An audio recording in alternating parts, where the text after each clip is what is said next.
We have companies these days falling all over each other to prove how woke they are. Well, let's see how that's working out. Vox Unpopuli, flagship liberal media to fire hundreds. Vox Media is preparing for company-wide layoffs in what could amount to hundreds of employees after missing second quarter forecasts by 40%, putting it on course to miss its full-year earnings target by 25%. Get woke, go really broke.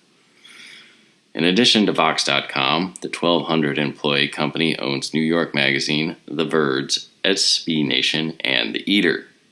The company attained profitability in 2019, only to hit a brick wall in 2020, which has sparked a wholesale pullback in advertising budgets. In April, Vox furloughed about 100 employees, or 9% of its staff. And they talk about many of the furloughed workers that haven't taken buyouts will be laid off.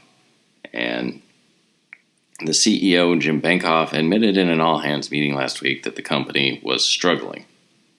They're struggling. Well, it turns out the New York Times, the paper of record, the Gray Lady, is going to be following suit here soon as well. Bari Weiss quits the New York Times, excoriates the paper as a performance space for woke Olympics. Well, this is going to go well. The internal schism, if you haven't heard of this, there's the middle-aged liberals that were raised on The Daily Show and Jon Stewart and think that doing politics is pausing a conservative while he's talking and making a funny face. This is the older generation there. They are actually at war with the younger generation of woke children that are just beginning to enter the workforce, who play a game of I'm more tolerant than you chicken. So, the internal schism at the New York Times has claimed yet another staffer as opinion editor, Bari Weiss, has left the paper and penned a scorching resignation. Yeah, it turns out they don't care who they eat. Woke is just about burning down and destroying. She denounced the New York Times, this is, as nothing more than an echo chamber for woke activists masquerading as journalists who believe dissent has no place on the platform. Well, you've kind of got the ball rolling on all this, haven't you? I mean, it's like they started this snowball rolling downhill, and now that it's crushing things they care about, they hate it.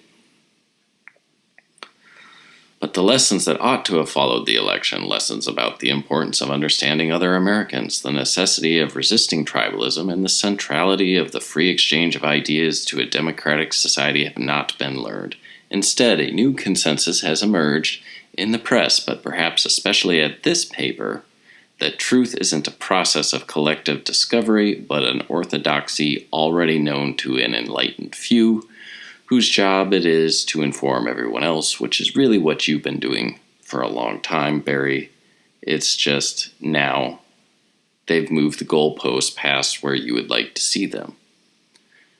As a refresher, the Times newsroom erupted in chaos following the decision to publish an op-ed by Senator Tom Cotton, a Republican, in which he suggested that the Trump administration should deploy the military to quell violent race riots gripping the country, and we are familiar with that.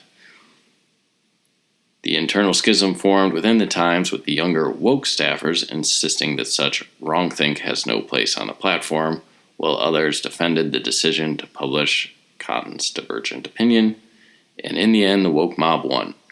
The Times added an editor's note conveying regret for publishing it, which was accompanied by the resignation of editorial editor James Bennett. So, I'm not shedding any tears. It's actually kind of funny to watch the left eat its own. We just saw a 40% earnings miss. These people are going down hard. You see advertisers pulling their ads from Tucker. Most companies won't sit there and eat 40% quarterly losses or 25% yearly losses for long before this insanity has to come back to earth. There's not infinite money. There's not infinite funding.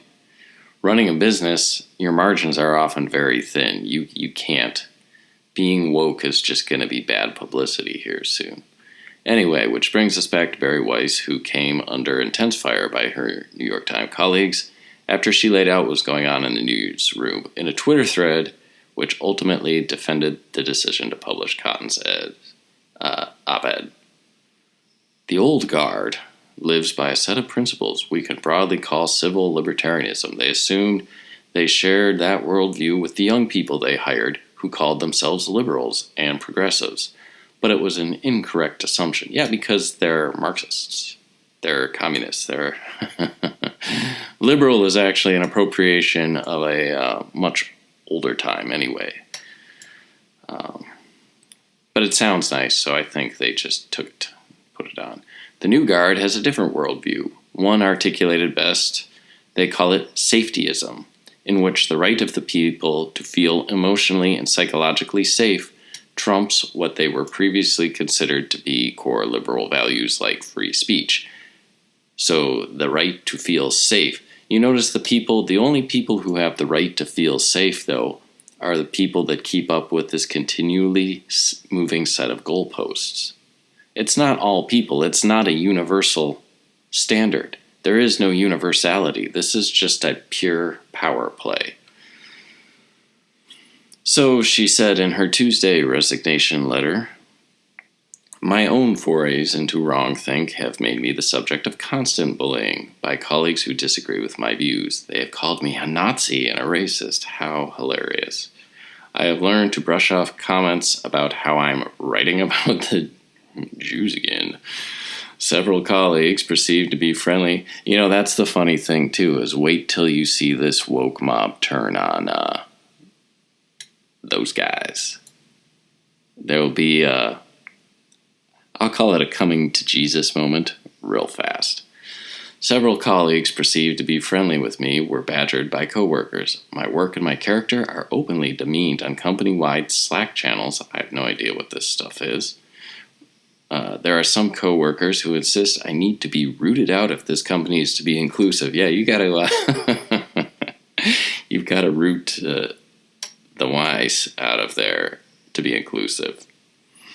Oh, and this is funny. Well, others post axe emojis next to my name. I wish my company had axe emojis. That would be awesome. Still, other New York Times employees publicly smear me as a liar and a bigot on Twitter, with no fear that harassing me will be met with appropriate action. They never are. They never are. And so this is a wake-up call to you liberals. You let this monster out of the box. And I watched this take shape over several decades, slowly at first and then very fast. Kind of like going bankrupt, like you're doing now. She described it as a hostile work environment. Oh, how awful. Showing up for work as a centrist.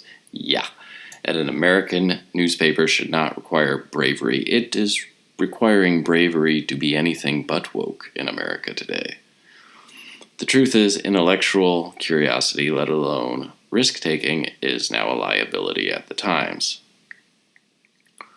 Why edit something challenging to our readers or write something bold only to go through the numbing process of making it ideologically kosher when we can assure ourselves of job security and clicks by publishing our 4,000th op-ed arguing that Donald Trump is a unique danger to the country and the world, and so self-censorship has become the norm. What rules that remain at the Times are applied with extreme selectivity. No way! As a white male, I've never experienced that. If a person's ideology is in keeping with the new orthodoxy, they and their work remain unscrutinized. Everyone else lives in fear of a digital thunderdome. Online venom is excused so long as it is directed at its proper targets. You created this monster. Now you have to live with it. And here's old Bari. Let's see what passes for high intellectual prowess these days at the New York Times. Was Screw the center. I just need to make my base go ape shit crazy for me. Really? But they're still ape shit crazy, and no matter what he does, and I'm worried that the Democrats are going to try and replicate that strategy and be like, we just need to make our base go ape shit crazy, rather than running someone that can win the center. Oh no. I see where you're going, but I think that this is maybe my liberal bias, but I think that people on the left wouldn't fall for that the same way people on the right would. Oh, really, Joe? I don't think people on the left who saw someone who went ape shit, why that didn't age well? Far left. Huh? I think there's a lot of people in the center be like for that the same way people on the right would. I don't think people. Come on, Joe. This is why he is not smart. For that the same way people on the right would. I don't think people on the left who saw someone who went ape shit, full woke, far left. I think there's a lot of people in the center be like, well, I'm not just going to vote libertarian, man. I'm going to vote for Gary Johnson or some shit. But okay, so who's in right now? So we have Kamala, Kirsten Gillibrand. Oh, monstrous. Ideas. Well, when she was 22, she had... No, she's an Assad toady. What does that mean? She is What's a toady? What's a toady? I think that I used that word correctly. A band from the 90s? What toady means? Like toeing the line? Is that what it means? The Possum Kingdom? It's like a... Oh, man. Toadie. Are we just supposed to agree with you? Let's just use big words. I think it means what I think it means. You think? I think it means. I just want to sound smart. Definition of toadies. A person who flatters or defers to others for self-serving reasons. A sycophant. You didn't know what it meant. So she's an Assad sycophant. Is that what you're saying? Yeah, that's It's proven? Known. It's known.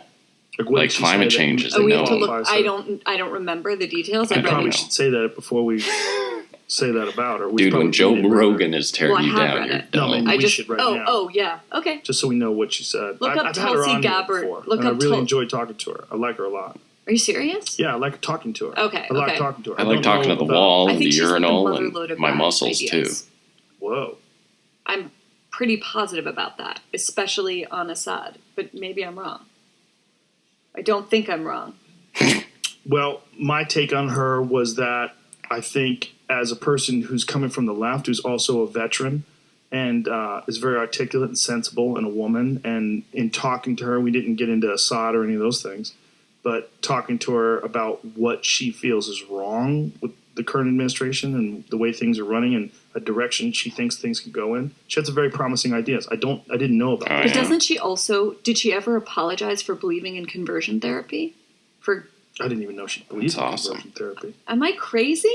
Is that real? Yes. I'm almost positive this is real. I think her father ran when you say conversion therapy, you're talking about gay people. Yes. Yeah. No, I didn't know that. I never heard that. I did hear something about when she was very young. She was like 22.